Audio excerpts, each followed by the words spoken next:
Leeflijk is een Vlaams. We hebben in het begin van de avond aangekondigd. We moeten vandaag afscheid nemen. Straks van onze stadsprins tegen de eerste. Maar nu gaan we dadelijk de bühne vrijmaken voor die twee kanjers die hem ondersteund hebben in het gans van het halve seizoen. Want ze zijn precies 1 jaar en 5 dagen prins en zijn adjudanten. Dus ze zijn nu over de houdbaarheidsdatum. Ja, dat is in zich, nog niet voor wie, maar dat is in zich. En weer gewoon van de bühne af, beste Kevin en ik. En ik vraag in de buitenmars als opmars voor de groep over een enorm geluid op zee voor de adjudanten, de oud-adjudanten.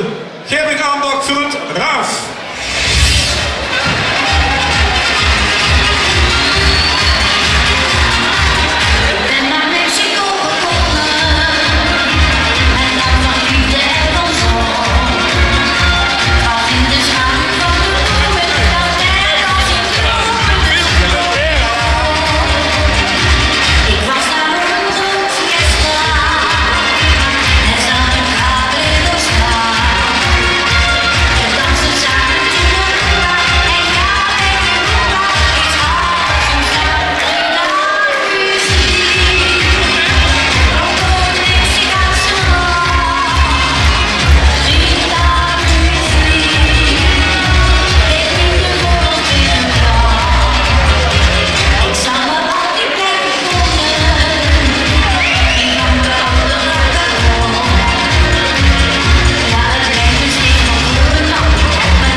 Ongelooflijk, dit is de volle avond.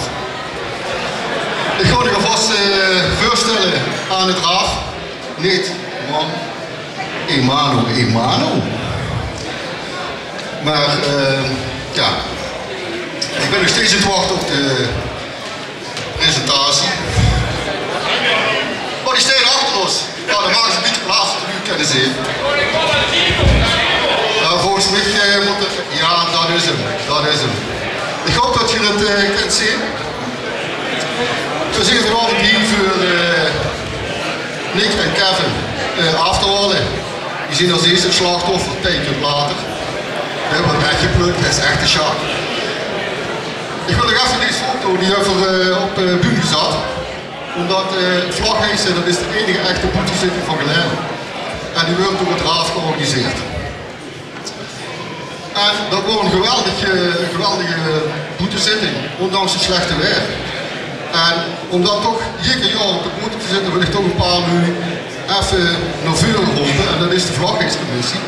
Jongens, voor eens even een stapje naar voren. Jordi. En wij dat tegen Mark en Johan en Chris. Die commissie die is veel groot, want die vroeg echt veel geld. Ja, kom er even erbij. Ja. Nu, dit is de drijvende kracht achter elk jaar het Vlagheizen. En hij gaat een poster gehad.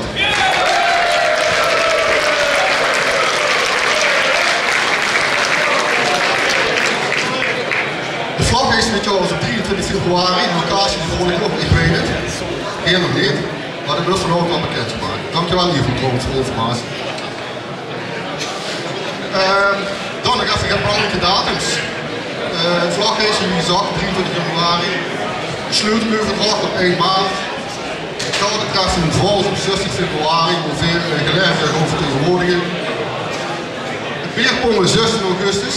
Als één school is het beerpongen. Jongens maritiem, schreef ik in de kroon. En dan het raasland de kroon op 28 februari. Het Kroatiëfeest van Geleiden. Dan kun je echt geen ander feest hebben op honderden luni. Zit erbij. Entree is gratis, maken. Maar goed, dat is hier van niks vrienden. We zijn hier voor Nick en Kevin. Nick en Kevin hebben besloten om niet Pieter af te komen.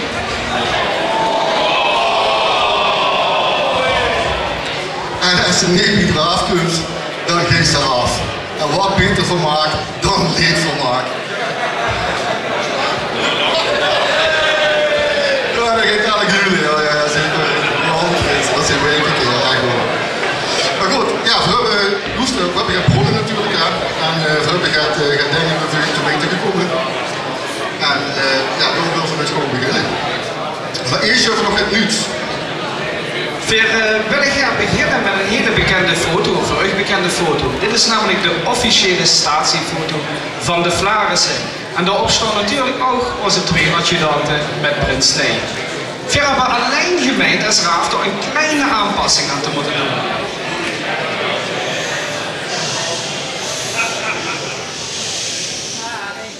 Luc, die pas van meneer Bessems, van de Bessem, die zal nu misschien nog het groot zitten, maar we weten zeker, die gaat zich met de tijd heel goed passen. Veel succes en sterkte. Ja, Frank, deze moet iets na. Even dachten dat die oude club die kost wel het betere marketing gebruiken, dus we hebben ook gedacht in een logo. Denk er vanaf.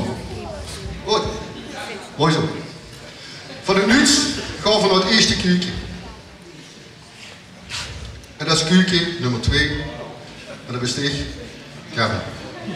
En steeg eens even bij die mannen staan. Nick. Ik moet even daar staan.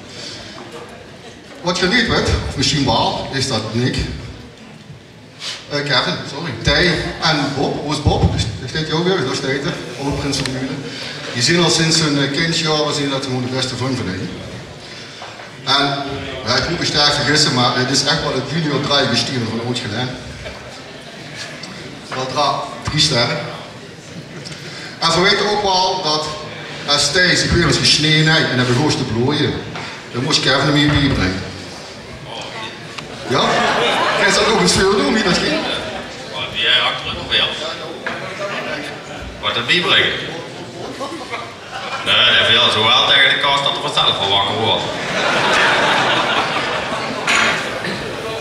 We hebben begrepen dat Kevin trouwens een talent heeft en dat is fietsen als er gezopen is.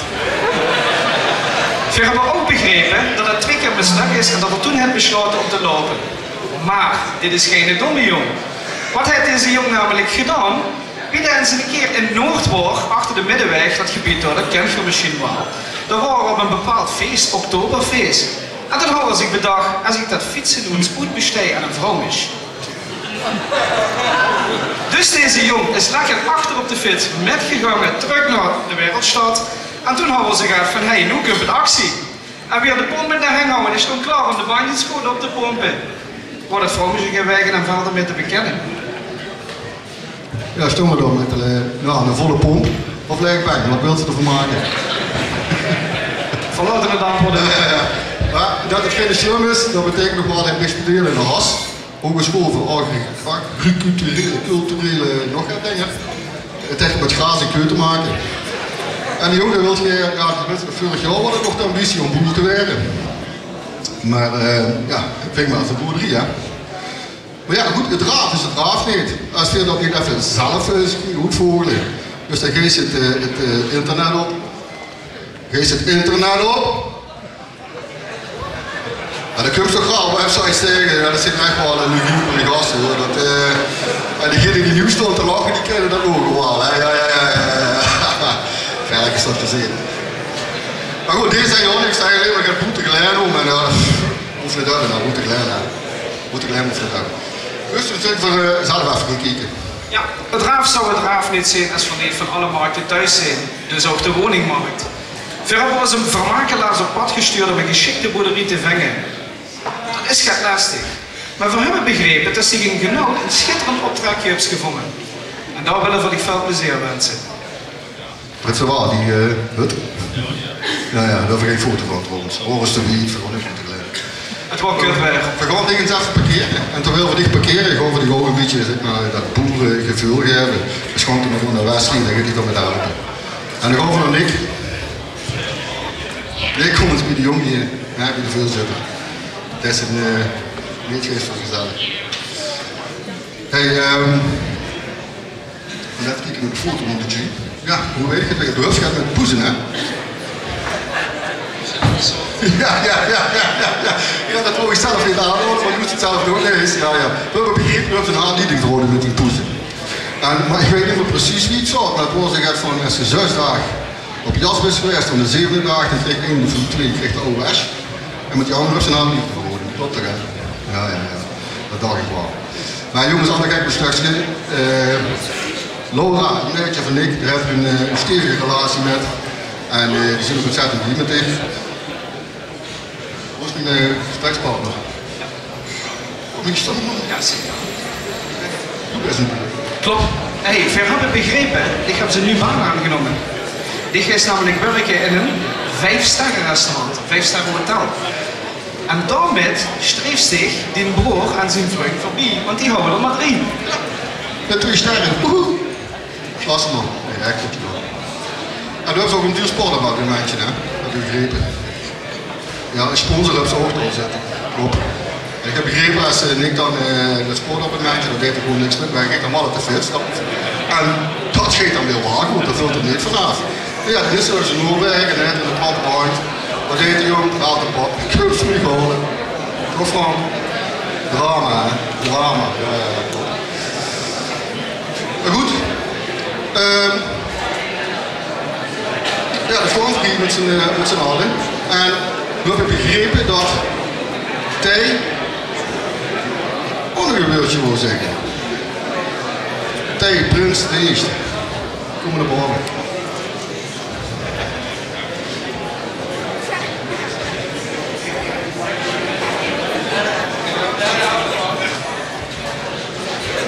Daar komt hier de staan.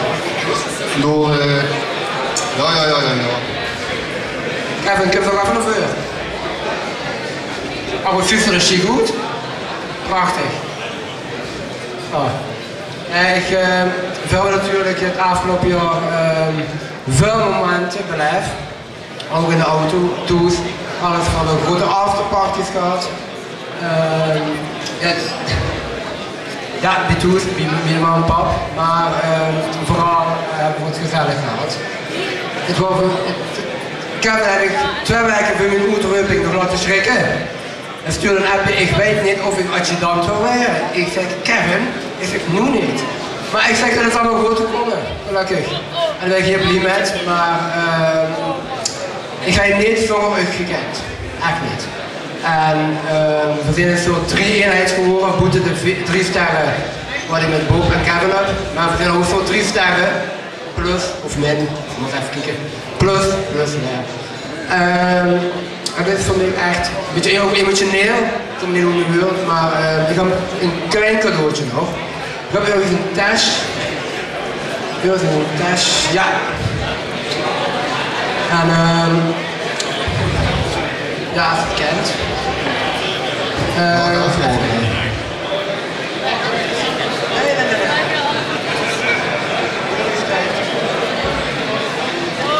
Hoe zien jullie van de vragen als ze nu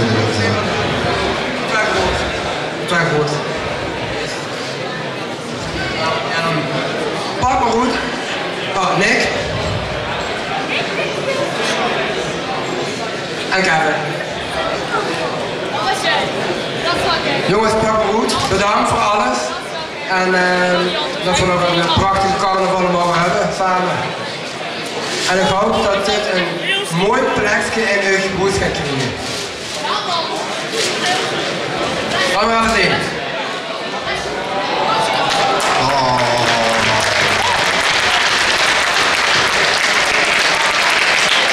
En ik heb zelf ook Ellen, maar dat stond ik in het midden. Ik zie hem zelf wat aan. Ik heb dat al vaak. Carry on. Dit is een handje.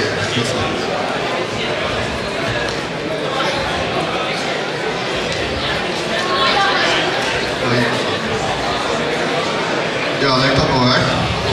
Wat zei je? Ja, trek het niet van. Moet ik er even doen. Dankjewel Thij voor deze mooie woorden.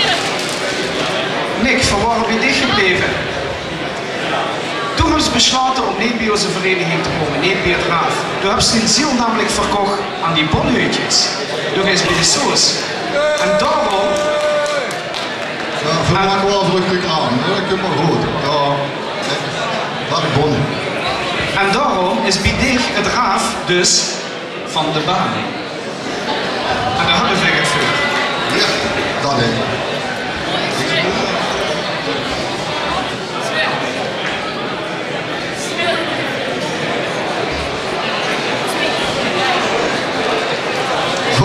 Ik was wel op de boei hoor. Ja, maar alle kijken op de stukje. Hoe is dat? De beste bestuurder was Niels. En de geest soort van de baan. Dat zijn eigenlijk twee toppers van de vereniging. Dat neemt het echt serieus. Dus we wensen toch heel veel plezier en heel veel spaß. En zit ik toch vooral goed van jullie. Dus dan heb ik wel veel plezier mee. Ja? Dat is goed. Maar goed. Het feit dat ze niet in de graaf komen, spot wel de droom van de graaf Oudé. Met dat droom, dat is wel begrepen, er zit ook een droom op. En dat is namelijk dat je speelt allebei een muziekinstrument. Nee, trombone. En doen we een steinische harmonica. Oftewel een treksaxofoon is right? Ja. Nou, die dingen die kosten veel geld. Daar wonen we niet met geslepen, dus we hebben alternatieven gevonden. En schrijf nog die vragen op dat andere pakketje aan Nick en de kleine aan Kevin. Nick, het is geen trombone, maar het liep er wel. Even kijken, is dit de vlucht? Oh, ja, dat is de bovenkant. Maak maar op. Jongens, met het uiteenvallen van de droom van het raaf, gewoon al te veel waar in de droom van ik in vervulling gaan. Namelijk die bohemische droom. Want we weten, dat is het wat je samen een willen spelen. En we gaan ik nu het podium geven om dat in vervulling te laten gaan.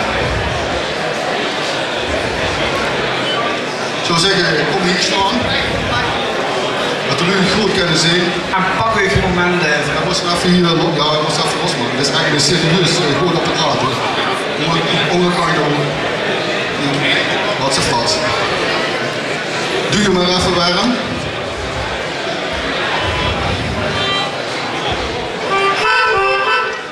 Strak geluid, komt helemaal goed. Ja, die ga ik even morgens op de teen.